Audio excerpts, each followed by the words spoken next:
Welcome to Two Millennials and Mom, where we bring you engaging conversations and respectful disagreements across the social spectrum. Injected with the quirks of everyday life. Curl up as we navigate the complexities of this modern world with all the humor and warmth we can muster. We're glad you're here. Happy listening. Some of those taken hostage by Hamas in Gaza said they found the will to go on from something Hirsch Goldberg Polin told them before he was killed. He who has a why can bear with any how. That quote, originally from Nietzsche, later echoed by Viktor Frankl, reminds us that purpose, a clear why, can carry us through the darkest moments, even the unthinkable. Sometimes it feels like we live in a world where solving the problem comes second to solving the optics. We want action, fast, preferably something that looks decisive. But real solutions, those take time, and truthfully, they take courage. Look at government spending. The big, beautiful bill promises to fix the debt crisis, but is it really just political theater? Does throwing money at the surface actually address what's causing the imbalance in the first place? What about gun reform? We run active shooter drills in our schools, station armed guards, and float ideas of arming teachers and red flag laws. We prep our children for the worst. Why aren't we asking why there are so many people in our society that want to hurt kids? We don't talk about mental health or unaddressed trauma or desensitization and radicalization. It's Advil for broken bones. It's Band-Aids for bullet holes. You know, there's a lot of truth to Simon Sinek's Golden Circle quote about people don't buy what you do, they buy why you do it. Whether in business, politics, or life, why is the root of trust, connection, and real change. We need to identify the difference between quick fix culture and root cause thinking. I feel like we live in a world that is obsessed with Band-Aids and hates biopsies. But skipping that critical thinking means that we end up treating the symptoms and not the source. From climate change to the Me Too movement, we're often quicker to judge the disruption rather than ask what's driving it. But that stuff isn't just happening. If we take a closer look at why these things are happening, we might be better equipped to respond versus react. And it's imperative to come from a place of empathy and not address things from arm's length. It should be an invitation, not an interrogation. An opportunity to actually understand before making a judgment. But let's be honest, sometimes why gets weaponized. And that framing can lead to shame or blame or illegitimizing someone else's experience. So it's not just about asking why, it's about how we ask it. In the real world, the most successful solutions are often the ones that seek to understand a problem before addressing it. As a parent, I can tell you, asking why isn't always convenient. Sometimes we just want compliance. We want peace. We want control. But if the goal is understanding, if the goal is healing, why has to come first. And that doesn't just apply at home. We see it in medicine too. We prescribe more, faster than ever before. Weight loss drugs, antidepressants. And let's be clear, medication can be life-saving. But if we never ask why someone is struggling in the first place, with food, with anxiety, with their body, with using alcohol to cope, then we risk numbing the pain without healing the wound. Even movements that should be liberating, like body positivity, can get co-opted into mixed messages. Love your body, but shrink it. Accept yourself, but here's this medicine. It's easy to treat discomfort. It's harder, but more transformative to understand what's behind that discomfort. Because when we ask why with compassion, we stop managing people and start connecting with them. So when we try to fix problems without asking why they exist, we're missing the whole point. You're not solving, you're just reacting. Today, we want to slow down, dig deeper, and start with why, because that's where real solutions begin. We want to dig deeper than the Band-Aids on the surface. We're exploring the idea that asking why before jumping to solutions can lead to more compassion, effective outcomes, and everything from personal struggles to public policy. Welcome to Two Millennials and Mom. I'm Callie. I'm Cole. And I'm Mom. Hey guys, are y'all ready? Hello, hello. We're ready. This one's going to be an interesting one. Why do you say that? I knew that was coming.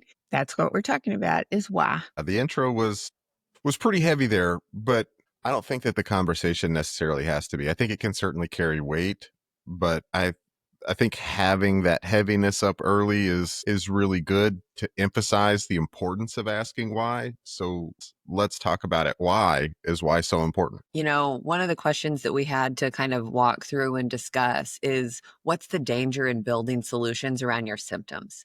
And I think that we can look at that in a couple of different ways. If you go to the doctor and you say, "Hey, my arm hurts. It just really hurts. And I fell on it yesterday." And the doctor's response is, "Well, let's make it not hurt anymore. Let's manage the pain. We're going to give you this prescription and we're going to do all of these things, but we're not actually going to reset the bone that has been broken." That gets really, really scary, right? We wouldn't sit here and go, "That's a horrible doctor. Nobody wants to go to that kind of doctor. Like, reset my arm, man." And I just think that that's kind of a goofy analogy for this, but we have to be treating the cause. We have to be treating the fact that you got dizzy when you stood up because you have vertigo and that's what caused you to fall down and break your arm in the first place. So instead of just saying, "Oh, Callie's arm hurts. Here's some Vicodin. Well, here's some Vicodin."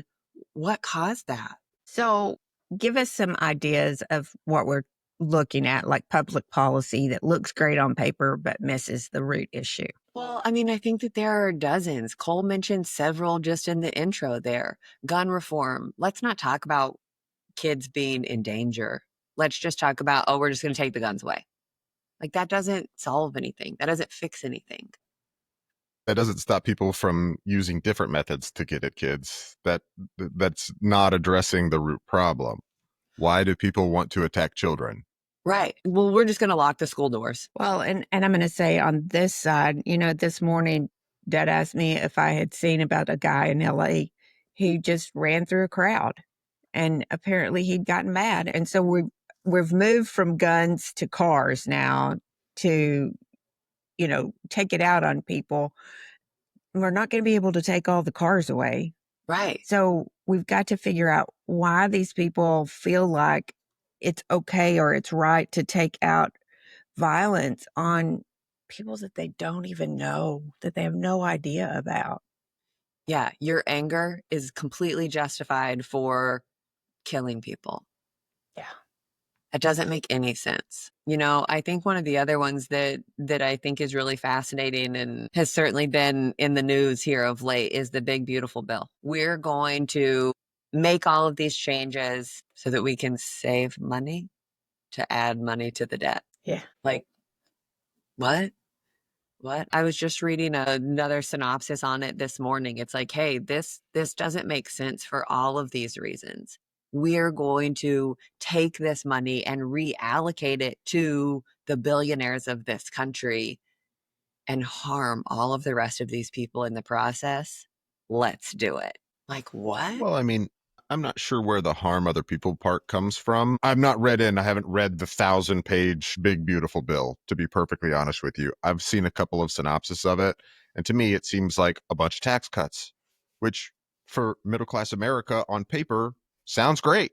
You're increasing the child tax credit, you're allowing an opportunity for people to be taxed less on the extra work that they're doing with the quote no tax on overtime, which it, it is capped for one, but still a tax cut regardless for a lot of working class people.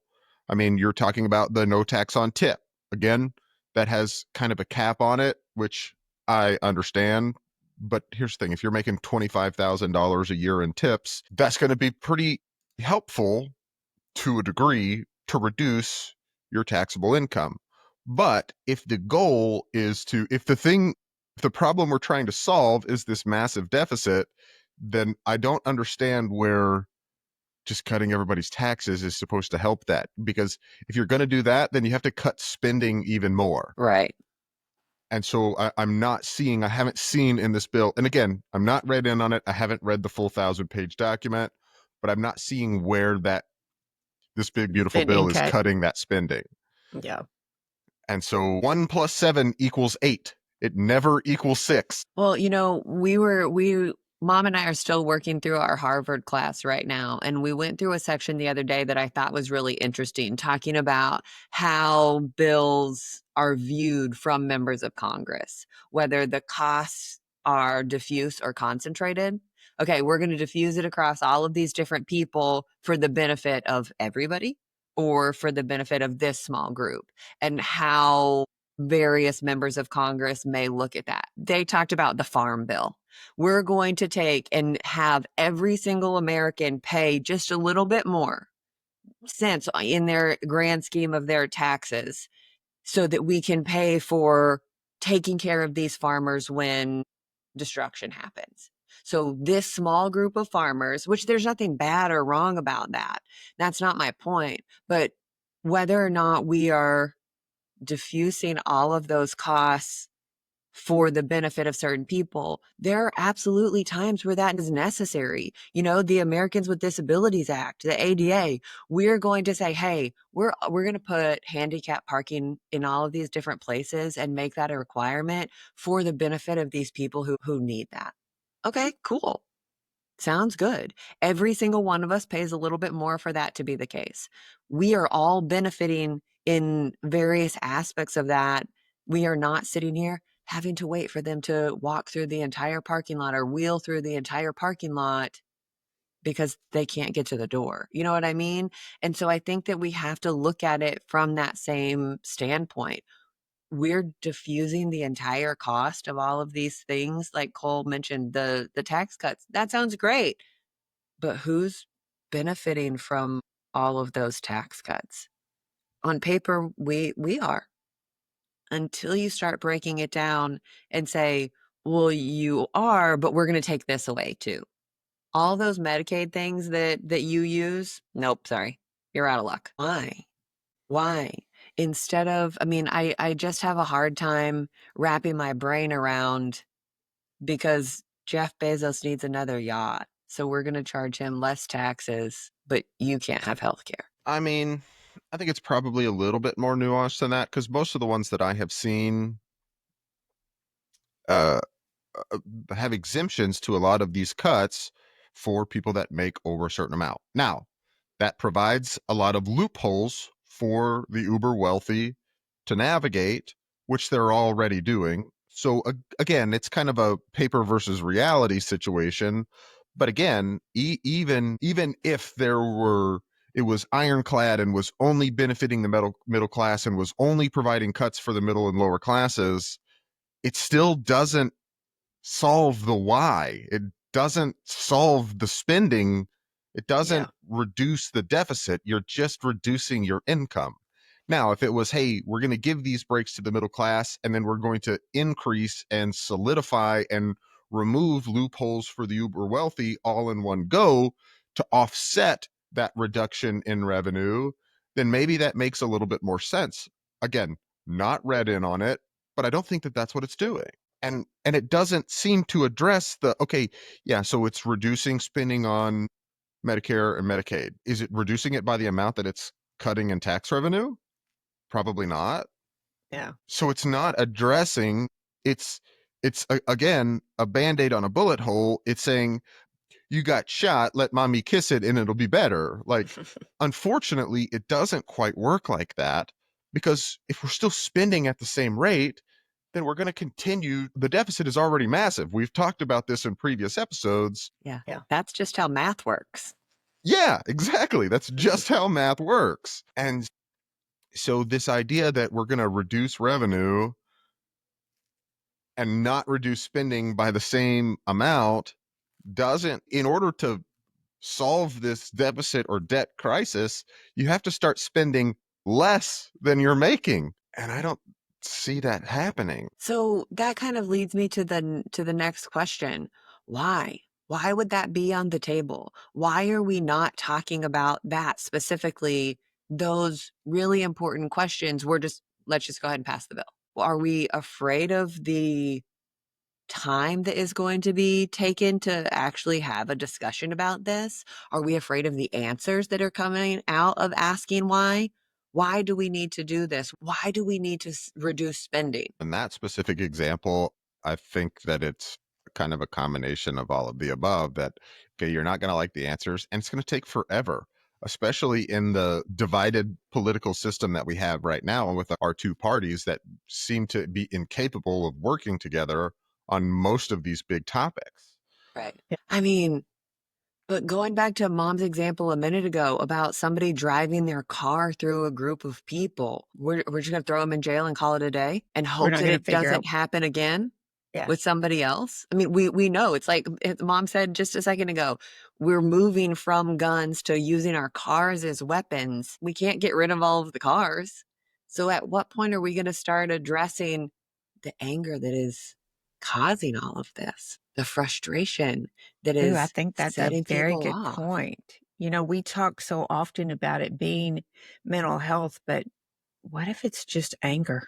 What if a lot of this is just anger, frustration? And again, it's hard for me to understand. I'm going to take my frustration out on this crowd of innocent people. And you could argue with me that that is mental health issue, Yeah, I mean, I think but it could it's be. discomfort to such a degree. It is so much frustration, so much anger that it accelerates and devolves into a mental health issue Yeah. because you don't have the ability to cope with that much emotion, Well, and I go to back to regulate it.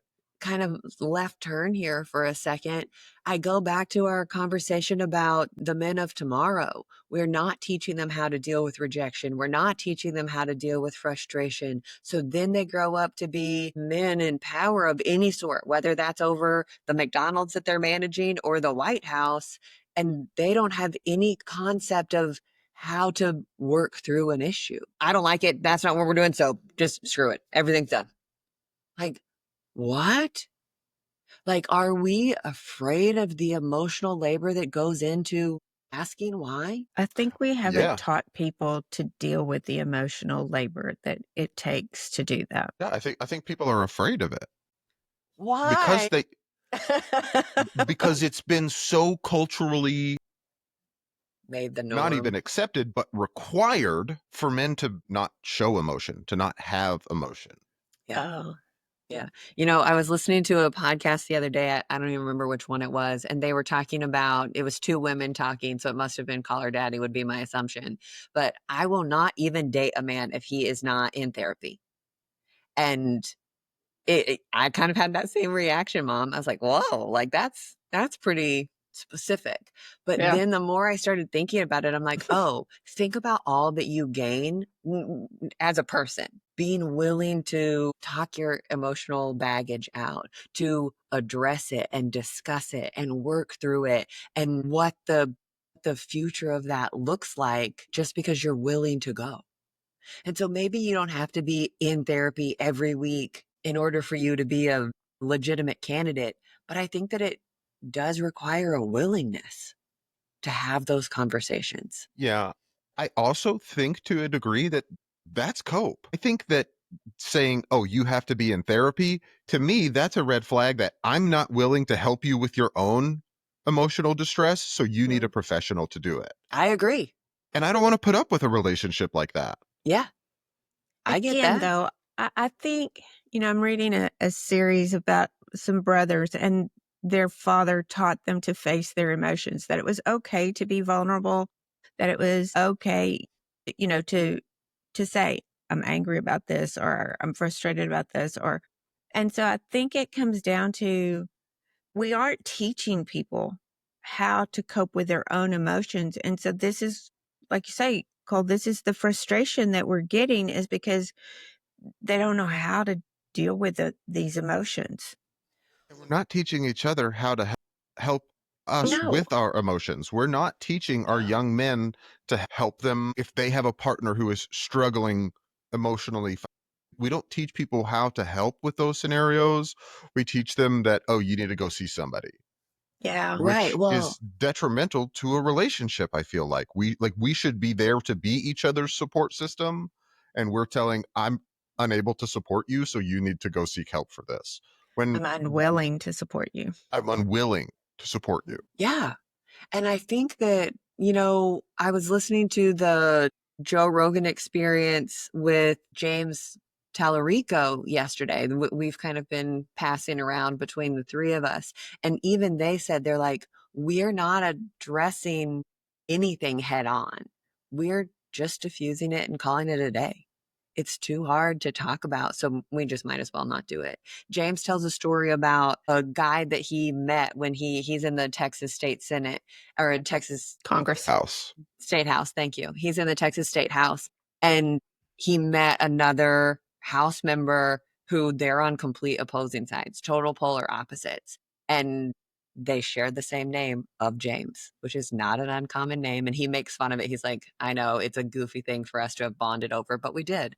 And so then the one guy who he becomes friends with brings a bill that he's like, absolutely not. I'm not doing that. I'm not agreeing with that. And they sat down and started talking about it just to have the conversation, to the point that the one who was on the opposing side, James, came around to the James who originally initiated it and said, hey, yeah, no, I support you. Let's get this passed. And they got it passed. And then the whole opposite reverse was true. The opposing James brought a bill that the original James was completely opposed to. And then they had a conversation about it, talked about it, and found a way forward and said, hey, yeah, no, I get why you're doing that. That makes a lot of sense. I didn't understand. Just by having a That's conversation. so much of it we don't understand. Yes. And we're not Which is willing to what listen, makes or we don't asking know why how. so important. Yes. We were talking kind of in preparation of this episode and getting all of this planned, talking about, climate change isn't new. Whether you believe it or not, the conversation has been in public discourse for decades. And then you've got this teenage girl in Greta Thunberg who says, hey, we need to look at this differently. We need to address it differently. And she brings this emotional plea of all of the same science that has been presented and all of the same data that has already been presented before she was even born. But she brings it with a different perspective to start explaining the why behind it. And people all of a sudden were like, oh yeah, we got to get behind this teenage girl. Let's do it. And I'm not saying that there's anything wrong with that or that she's not at all. I'm just saying she took the why and started explaining it rather than throwing numbers and data back at you for you to figure out yourself. And it was powerful. And it was basic. She was basic about her explanations versus, and I get it. There's so much controversy over that. We're spending so much time arguing. Well, is climate change real? Well, no, climate change isn't. It's not real. We're not going to do anything about it because it's not real. But that we're spending so much time arguing about it back and forth that we're not addressing anything. We're not addressing the why. Why do so you that we think it's can't fix real? that?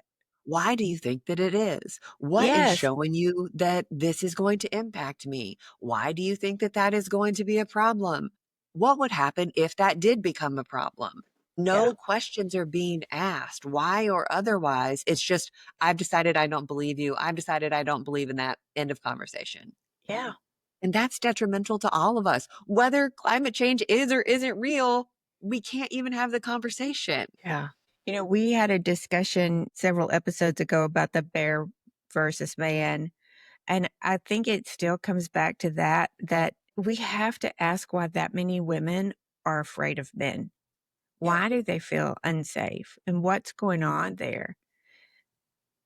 And I think it does come down to, it's almost like it becomes a viral episode and we don't know, it just grows on itself and becomes a phenomenon. And we're not saying, wait, what happened here? I have such a hard time trying to fathom a majority of women being afraid of men. I saw the goofiest thread the other day, and it was, this thread is for men only. If you're not a man, do not read this. This isn't for you. And then it skipped a few lines to where it was blank. And then it asked, okay, guys, who's your favorite Disney princess and why? And the answers were so wholesome and wonderful and sweet that somebody actually posted in there, a woman posted in there, I know I'm not supposed to be here. I'm very sorry, but I just wanted to let you know the men in this thread, the men in the comments of this, I would choose over the bear. But see, that's because you got to know them. You understood a Yeah. component of them without just making a decision. Yeah, and as something over as goofy as Disney princesses, they explained why they felt that Mulan was powerful or why they felt Moana was impressive. And so you got to know them more and see their hearts in that. You asked why. You read their whys. And so it was silly and it was goofy, but you understood them because somebody asked why. And they Okay, did it Boo, in a safe space. Boo, do you have a favorite Disney princess? Not off the top of my head, that's one I would have to contemplate for a while because there are plenty of candidates. Okay. Okay. I mean, it was so there were Disney princesses that I'm unfamiliar with just because I'm not in that anymore. That I was like, oh my gosh, I need to go watch Moana because she sounds amazing. I'm so excited. But it was really fun. That's fun. I think instead of giving people an opportunity, it's just like we were talking about with climate change. Instead of giving people an opportunity to have a discussion about it, we're just writing them off. We're just canceling them. And so when you go back to the man versus bear, if a woman chooses the bear and you don't ask why, you have illegitimized her entire experience because she has this reason. She was abused by her stepdad the entire course of her childhood. And I was listening to an interview with Charlize Theron the other day. I did not know that when she was 15 years old, her dad was a drunk and abusive towards her mom. Her mom grabbed a shotgun and killed him in front of Oh. her. And she's not focused on that. She's talked about it before. They weren't focusing on that, but that changes a person. And if I had no idea about, I mean, I've seen her in Mad Max or whatever it is, but I didn't know anything about her. And so then she starts talking about how that has manifested. And so she then is going out and she's an unmarried woman with children in Hollywood, and she has to prove that she's good enough. She said something along the lines of, I'm seen as the woman who just can't keep a man. I don't want a man. I get to go and have conversations with my kids, and we get to make decisions with each other that I don't have to go and consult my husband. That's okay for me. I'm not saying that that's the answer or solution for everybody, but it works great for me. And maybe a guy will come around someday and I want to do that with him together. I don't know. I'm open to that. But right now, I don't want to be. I'm very content by myself because of all of this. And we as society we've decided that whys are unimportant in so many capacities that instead of hearing you out, we're just going to cancel you and move on. I'm just We're going The to only tell just you thing gonna that to move matters on. is the end result. Right, right. It's crazy. I mean, it's 3 letters, you guys. It's 3 Yeah, but letters. those three letters carry with them a lot of weight. They do. They do. But it's really important to analyze. I mean, just like in your earlier example, my arm hurts. Well, why does your arm hurt? Don't just give me Vicodin. Let's figure out the cause of the problem. Let's not just treat the symptom. Let's rectify the issue at the source. Because if you don't, well, now I'm going to start to have other problems. Now I'm addicted to opiates. Now I have an infection because my bones are broken and they're cutting the muscle inside my arm. So if you don't actually analyze and fix the source, you just treat the symptoms, you allow that source to start causing more and more problems. Right. Just like with gun reform. So you have these insane people who think that for some reason they're going to get their message across by harming children. And you say, oh, well, let's just take this tool that they're using to do it away. Let's That's reduce gonna access solve to it. this tool. Like that's going to stop people from wanting to harm children. I mean, and you know what? Yeah, maybe they'll be able to harm less, but but we could analyze the why, figure out the source of this problem and cut it out, and then you wouldn't have to worry about that. I mean, but the other part of that is if you're going to say, hey, we're going to take guns away, or we're going to lock the school doors, or we're going to do any of these individual fixes, band aids, kids aren't always at school. And what happens when they are at a parade and get run over by a car. You know, there are so many other dangers that are out there for all of us. You know, I talk about I have on several occasions, like, around my life. The more that I have been around race cars and race car drivers, kind of the more I become scared of driving because it's not that I think that you as a race car driver can't do a good job or don't know. Those race car drivers, I'm even thinking about NASCAR, all they do is turn left. But they are so hyper aware of everything else around them and how the other ones are going to react. That doesn't happen in real life. That isn't reality. And this person happened to be on their cell phone or grabbing something from their glove box and veered out of their lane. And you're not prepared for that. And so I just think that we've got to sit here and be realistic, not only with our goals, but our expectations as to why that matters, why that is important, why that is worthy of putting the emotional legwork into discussing and addressing. Yeah. At what point? Because we'll go back to your broken arm example. If you go to the hospital with a broken arm and they've got to set the bones, let's say they've got to do surgery of some kind to make sure that you've got a nerve that is wrapped around it, or you've got an artery that has been ruptured from this. So they have to go in and they have to do surgery. That's going to be pretty expensive. Sure. And the recovery time is going to be significant. But you know, eventually those Vicodin pills are going to outweigh the cost of that surgery. Eventually, that little quick fix, the cost of that little quick fix to continue to treat the symptom instead of just solving the root cause is eventually going to outweigh the cost of that surgery. It's eventually going to last longer than your physical therapy to recover from that. Yeah. And I so mean, we emotionally, just mentally, physically, economically, all of the above. Yeah. And so the damage that you're doing by not going in and addressing the root cause is substantial. And we don't seem to be aware of that. We don't seem to, as a society, we don't seem to say, yeah, why are we just putting band-aids on this when we need surgery? Yeah. So, do you think, and I'm posing this to both of you, but do you think that public health or even poverty initiatives would be more effective if we started asking why? Hey, I know you can't afford this surgery right now, but let's go ahead and fix your arm. We'll figure out a payment plan for the rest of it so that you don't get hooked on Vicodin and go crazy. I mean, yeah, because I mean, here's the thing. I'm going to use this old adage of teach a man to fish. So you've got a problem with poverty where people, for some reason, can't keep a job or can't find a job. Well, let's figure out why and fix that so that now, instead of them just having to go to a homeless shelter, instead of them having to rely on the government for aid, they now have the ability to be independent and provide for themselves. You fix the problem. And I'm not saying that that's a solution for everybody. Obviously, there are some people who just need help and they're going to continue to need help.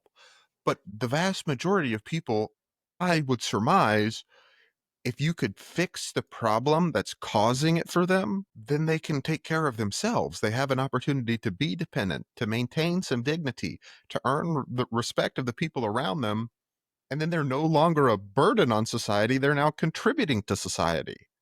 You know, you used the adage of teach a man to fish. I'm going a little bit weirder direction and follow me here. Ryan's grandfather taught him this one that he uses and I find annoying often, but I think it can be certainly applied here.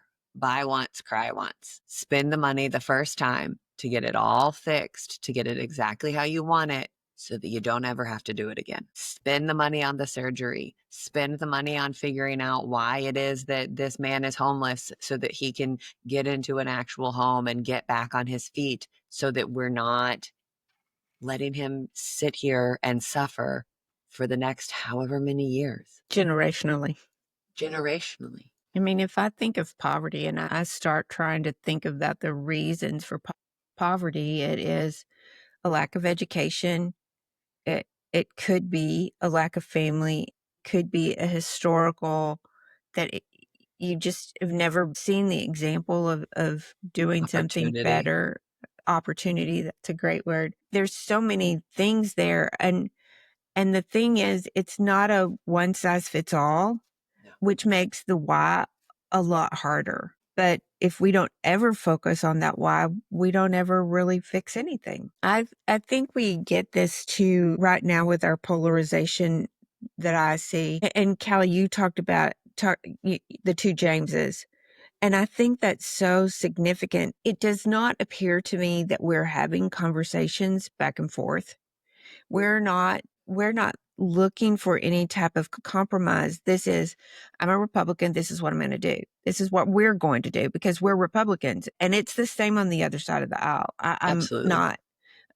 I'm not singling them out because I think if there's anything wrong here, I think it is the fact that those two political parties have split so far and are being so stubborn about what they are going to do and how they're going to do it that I don't feel represented. I don't think they're listening to me because when you look and you see 80% of Americans agree on this, but it's not what Congress is doing because it's not the party platform that we've taken in, it doesn't work. Right. Yeah, there's two whys that I want to talk about from your examples there. Going back a little bit to poverty and the different approaches between the Democratic Party, fiscal left, and the conservative right. If you see, okay, we have a poverty issue, we have a homelessness problem, and one side just says, well, they just need to pull themselves up by their bootstraps. Well, what if they don't know how? What if they don't have What if they access can't? to a system that allows them to do that? But if they had a little bit of assistance and someone who could show them how, well, then they would be fine. And then you have the opposite end of the spectrum that says, well, we're just going to help them a little bit and a little bit and a little bit And and a a little little bit bit. And turns they into a lot never of it. address the problem. They just say, well, we're just going to take care of you.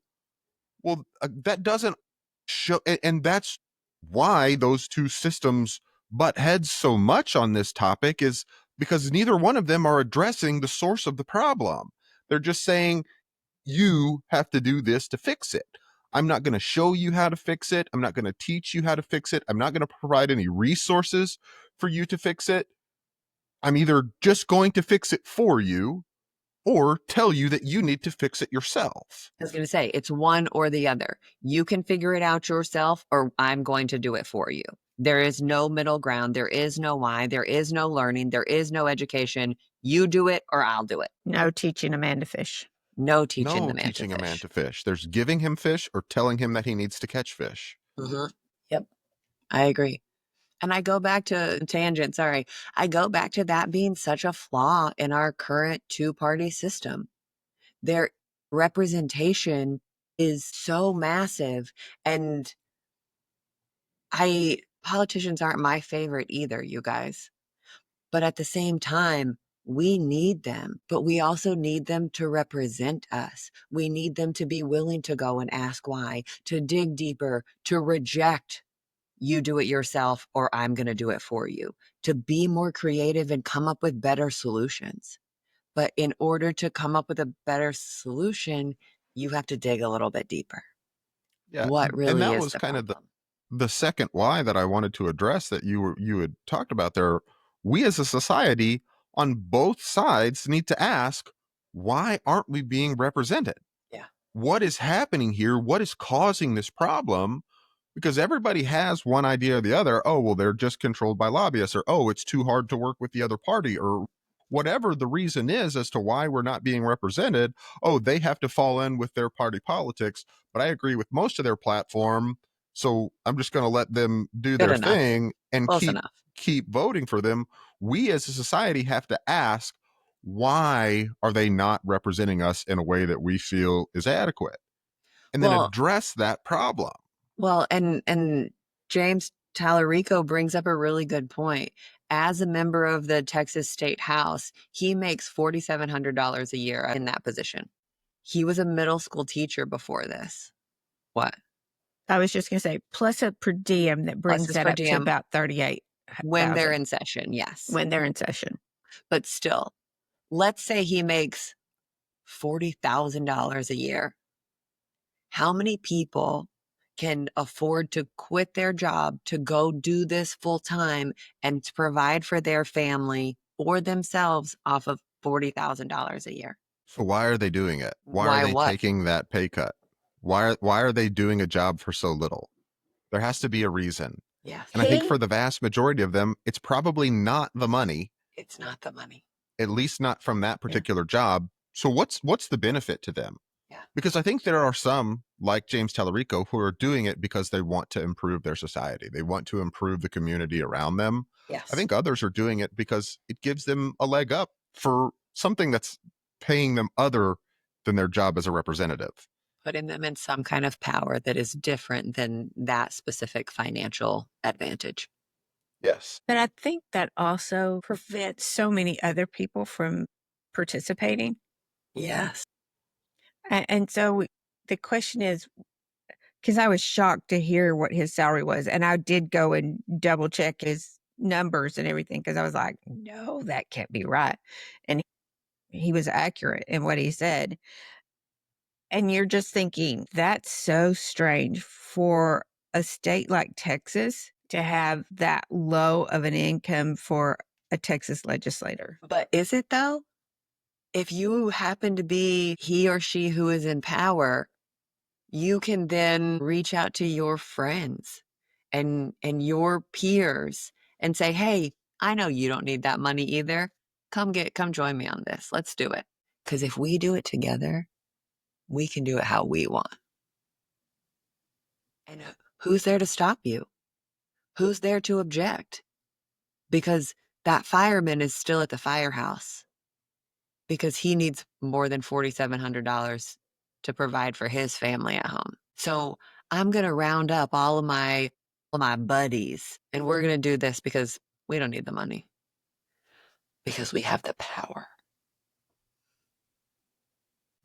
I think another kind of, to me, glaring opportunity here is that it incentivizes strings towards lobbyists. If you say, okay, we as a state are not going to offer an incentive package to our representatives that is lucrative enough for them to do just this job and do it well, well, now they have access to power that they can sell. And I can benefit from. And that is a direct correlation to corruption. Yeah. And so Then you why talk don't we about incentivize representation to say, okay, we're going to make it so that you don't need this outside influence to be successful outside. survive. Yeah, to survive.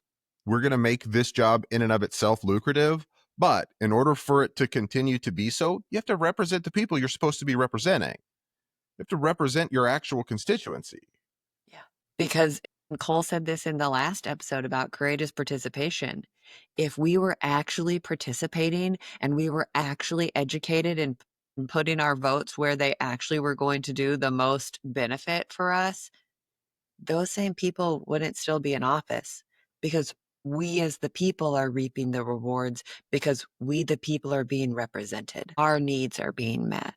Our whys are being asked and addressed. You know, James Tallarico says that he has a story that he shares in that interview talking about why he has become a politician, which is not his goal. He doesn't want to do this for much longer. He does not want to be in politics forever. This is not his career. He's in seminary. He's doing all of these other things and he's like, I hope my pastor's not listening, but I kind of want to take over after he's done. And he tells this story about this kid who has had all of these problems. He's an 11-year-old kid and he's had all of these problems with all these people in school and threatened his teacher with something. And James comes in and respects him and humanizes him. And he goes and he buys James a gift for Christmas. This kid who doesn't have anything goes and buys him, I think it was a coffee mug from the Dollar Tree. And he was so proud of it and he became a person. But then the Texas state legislator made some adjustments on how they were doing payments and money that was set aside specifically for like school counselors. And so his school counselor got cut. The person who's talking to him about his whys Why are you so frustrated? Why are you so upset? Why are you so angry? Let's work through all of that.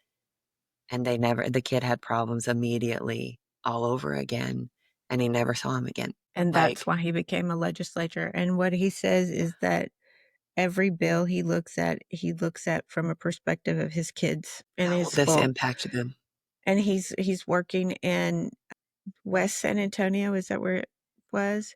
And he said where it's a lower socioeconomic, it's, they don't have everything. The schools are not as well equipped, and he's working there. And so everything that he looks at from the perspective, the why of his kids. How will this help? Why will this help my kids? How will it impact them? What will this mean to them? How will this impact their futures? And so I think that we can take and apply that why to these interpersonal relationships, whether it's a mom and her two millennials, or your spouse, or your boyfriend, or your children, whatever that is. Why is our immediate response to shut them down rather than say, hey, I understand you're upset about this. Can you explain that to me? Let me hear your perspective. Maybe I can understand you better that I way. was going to say, this isn't easy. To look at poverty and try to figure out the whys of poverty is not easy. And there aren't simple solutions there, that we can't gloss over that and say, oh, it's this one thing will fix that. But if we really never ever address why this continues, I mean, you look at the United States and see a country that leads in so many respects. We have the best military, we have a very high GDP, and yet the level of poverty is increasing. And we need to figure out why that's happening. Is it because of the uber rich? Is it because of the big beautiful bill? Is it because families have fallen apart? The imbalance of There power. Well, I there mean, I think that it's kind of all of the All of them. above. But again, we're talking about these band-aids, these Yes. quick fixes that we're using that in the long term are exacerbating the problem. They're Yes. making it worse. Because going right back to Callie's first example, if I have a broken bone in my arm and all I do is treat the pain, it's going to just continue to get worse and worse and worse. That bone is going to grind around and cut arteries and shred muscle and damage nerves. It's just going to continue to get worse and worse and worse. And yeah, Never maybe heal. I can't feel it, but eventually I'm going to lose the use of my arm. Or your life. Yep. Well, and we talk about the why being so hard. The emotional legwork can in many cases be more work than the band-aid, right? And I think that we also need to talk about kind of the fear that is associated with that. I don't want to know the answer to that why, so I'm just not going to ask it. And I think that I don't remember which episode, we talked about this at one other point, and I don't remember. We have weaponized words and we have weaponized communication in a pretty successful attempt to silence people. I don't want to know your why, because then I have to actually answer to it. Then I have to be Because then it accountable to it, matters. because then it matters. It's real. Saying it out loud makes it real, right? And so we're talking about interpersonal relationships, but we often see that why get weaponized and used against people. I'm going to pull women in for just a second. Why didn't she leave that abusive relationship? I think she's dumb or wrong or stupid. This is her fault for wanting to be in that relationship, for not leaving. What Why did you about, load the dishwasher this way? yeah, you're not wrong. And I think that we have to be really careful to make those, if we're willing to ask the whys, because they're so crucial and so important, that we have to be really careful to not turn them into an interrogation, but to turn them into a platform and an opportunity for understanding. Because that's what the question why is for. Why did you do this? So that I can understand Yeah. your reasoning. And I think that I mean, alluding specifically to what you're talking about right now, I think we have cultivated a culture of social cowardice Yes. to not have a need to understand someone else's reason. And so that question of why turns into an interrogation into an attack. Why didn't you do it the way I think it should be done? That's it. Judgment instead of curiosity. Yeah, not, hey, I want to understand why you did it this way because maybe it makes sense to do it this way. Or if it doesn't, then maybe we can talk about, okay, this is the way I do it and here's why. Does that make sense? Because now, and sometimes it's going to, we both have different whys and we're going to utilize those whys to find common ground to find an actual solution. Okay, I'm going to put the forks at the front and I'm going to put the spoons at the back because it takes me an extra tenth of a second and it saves a whole minute when I'm unloading it later. You know, I'm so annoyed with myself for bringing up the dishwasher as often as I do, just because it's still kind of created a chip on my shoulder about it. But one of the comments that when I asked Ryan why he was doing it this way, that I think was really valid that I just didn't know, I wasn't paying enough attention to know, was, Kelly, I'm left-handed. So this is more natural for me. This is just how my hand works. And that was a kind of an aha moment, a light bulb moment for me to go, oh, okay, well, in that case, totally fine. Put all the small plates there instead of here, then we both win. But we had to have that conversation. You have to figure out the why. We had to figure out the why. I'm going to loop back. I feel like a Debbie Downer. I'm going to loop back to your abusive woman. And I'm just going to say, Abused woman. sorry. Yeah. Or abusive for the other way. But I guess technically, yeah. yeah, it could be. But sorry. But she may not know why. She may not have the time, resources to know why. But if we are willing to stop and help her find that why, we could help all the way around. Yeah. And I think that's part of it. I mean, it's harder that way. It's It's more hard on. resource and time intensive for sure. It is.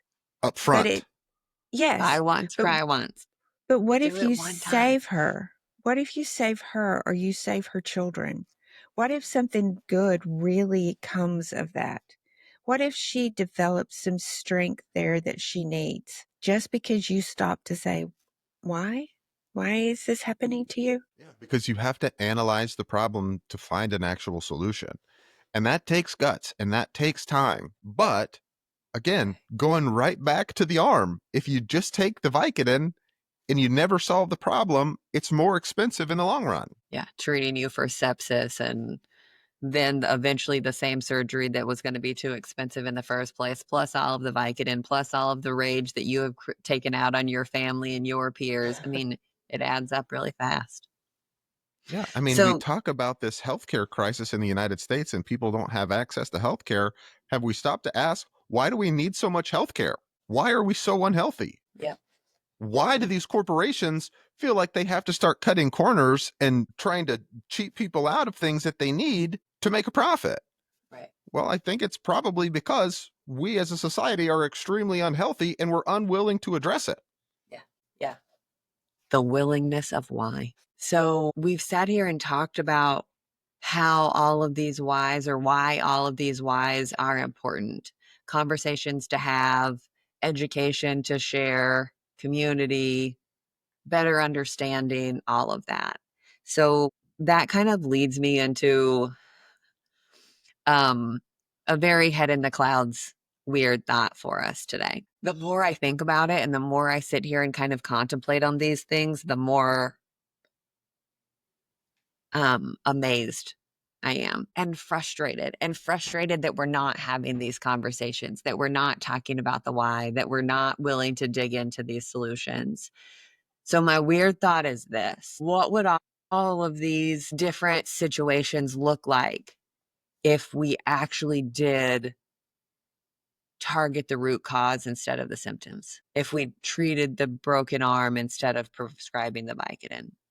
What would America look like if we weren't in a governmental debt crisis, a constitutional crisis where everybody's afraid of what's going on or what's happening or their rights being taken away? Maybe we wouldn't have a crisis at the border because we would be efficiently if we don't have so much debt, if we're not worried about all of these Spending on other people. problems, yeah, if we're not funneling so much economic force into growing the wealth of these massive corporations, if we spread out that GDP a little bit more, maybe now we have an opportunity for people to build new businesses, to come up with new ideas. Now we need immigration. So we have to find a way to fast track these people that are going to benefit the economy, that are going to benefit our citizens, that are going to start benefiting their own lives and becoming productive citizens.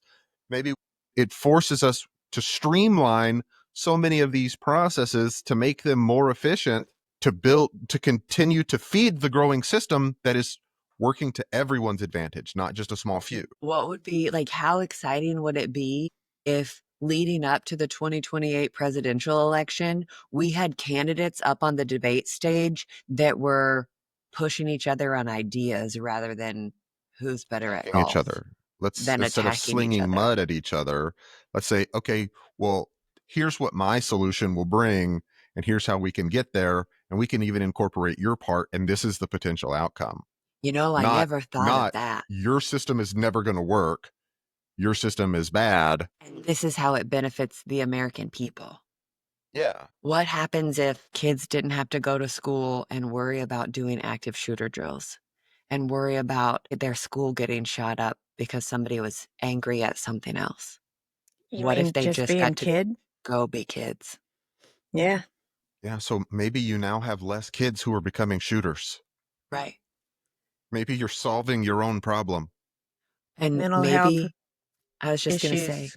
you've got parents who aren't having to take anti-anxiety medication just because they're dropping their kids off at school. So they get to start actually being parents again instead of drug-riddled zombies. Yeah.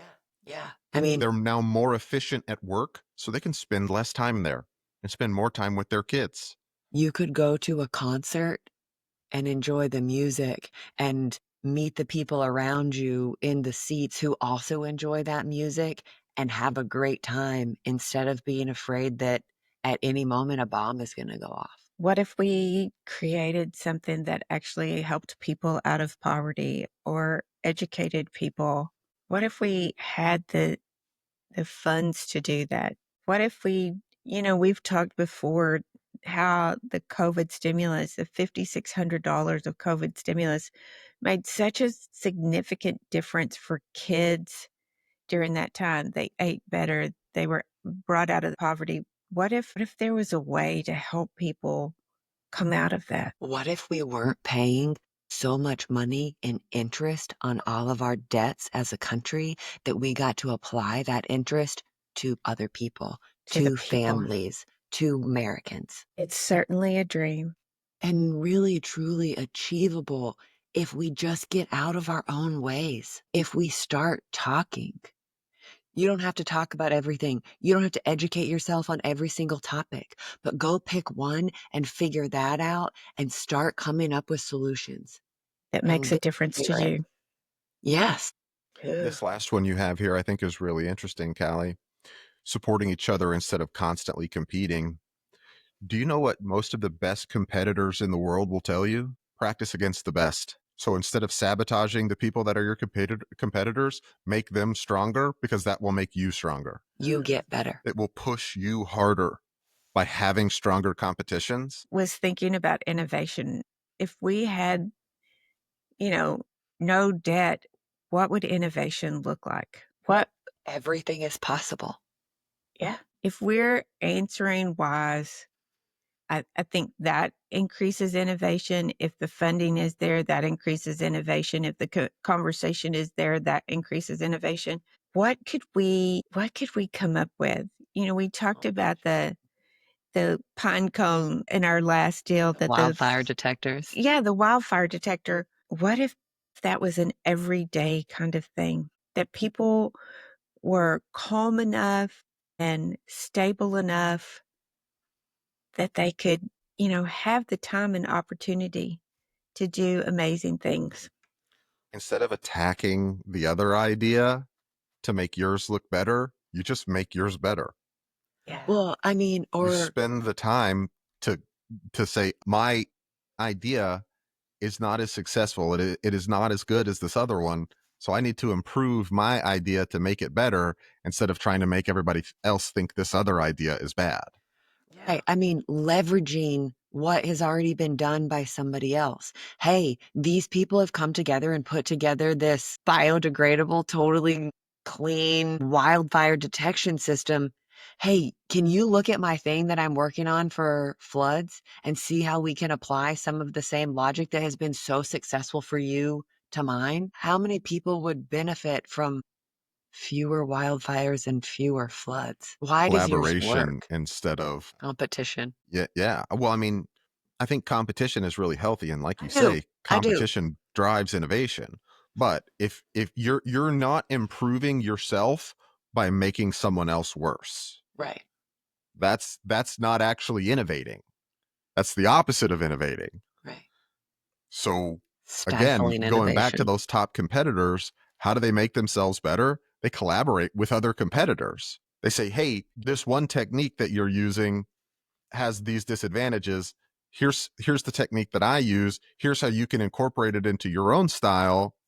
And now that pushes you even higher. So I have to push myself even harder to be better. Yeah. You know, Cole, you said something here earlier in this episode talking about if we weren't spending so much time getting healthy, but we were actually addressing why we're unhealthy in the first place. What if going to the grocery store was easier? You didn't have to sit there and worry about what was in all of these products. You didn't have to worry about the effects of feeding this to your kids. And the effects of diet on mental health are vastly underestimated, Yeah. misunderstood.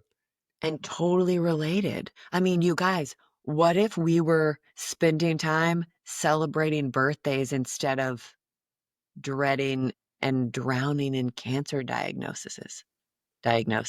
What if we were reducing our reliance on antidepressants and Alcohol. keeping people from being depressed? And so our suicide rate goes down. Because we stopped eating less processed foods. Because we stopped eating less processed foods. Something I mean, just so simple. Like, we've made it easy to live better lives rather than for big, huge corporations to profit at our detriment. They profit at our detriment. What if it What if wasn't those that way? profits were generated for the good of society? then instead of being turned into multiple private airplanes and yachts and mega mansions, they get reinvested in the company to keep innovating and keep making everything better. Yeah. Yeah. What if House instead of homeless paying us, people and giving them jobs so that they can add to that productivity. yeah, some wishful thinking there. Doesn't have to be, though. Yeah. I think a lot of those are within reach. Tangible. We just, as a society, have to say, you know what? Maybe I shouldn't eat only Doritos. And Mountain I Dew. have to give up my Doritos?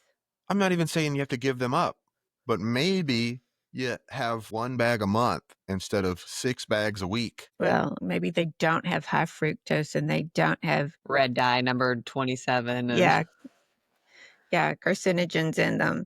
Because people stop eating them because it's a product that they understand is bad for them. And what Yeah. does that do? That forces Doritos to go and rethink their strategy to say, hey, we're no longer competing in this market because people understand that what we're giving them is poison. So maybe we should offer a product that's not poison. da da da. There's always that option. Okay, I'm ready for a good news story. Who's got my good news story? I got you. So we're talking about why, and I think that this is such a cool one. This one's coming out of Portland, Maine, and these parents have started a movement. One of the moms told her daughter when she made a request for a smartphone at 9 years old, she told her no. She was worried about the anxiety that it was going to induce and the loss of her attention span or the ruining of any attention span in these really formative years based on social media or due to social media. And so she had a conversation with her daughter. And what her daughter said was that she wanted to communicate with her friends. She asked why. And so instead of just saying no after that why, she brought up a creative solution. This is going to sound so weird in 2025. Her creative solution was to install a landline in their house. And she put it in the middle of their house, in their dining room, and it has the curly cord on it Cord. that those of us who were born pre-1999 all remember. And she talked to all of her daughter's friends' parents and said, hey, I think you should do the same thing, and then they can talk to each other. So all of these parents got together, and there's like 15 or 20 families that all put in landlines in their houses so that their kids could talk.